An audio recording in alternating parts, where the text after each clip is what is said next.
yurak tushibdi desak, ba'zi bir mutaxassislar qanaqasiga yurak tushadi deydi. Yillar davomida uyqusizlikda uxlaydi, miya ishlayveradi yoki 4 soat, 5 soat, ya'ni tong otgandan keyin uxlaydi.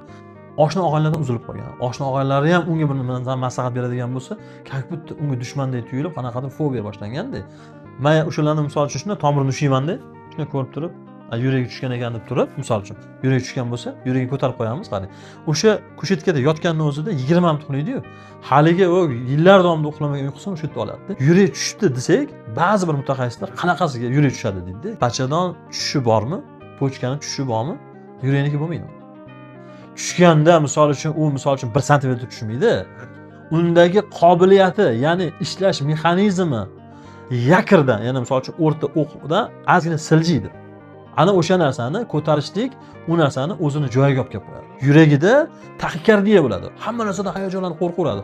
Xuddi yoshligingizda kuchuk uxlash qanaqa hayajon bo'ladi? Unda o'sha narsa 24 soat bo'ladi. Versiyalari ko'p buni. Lekin davo chorasi bitta yurakni ko'tarib qo'yasiz bo'ldi.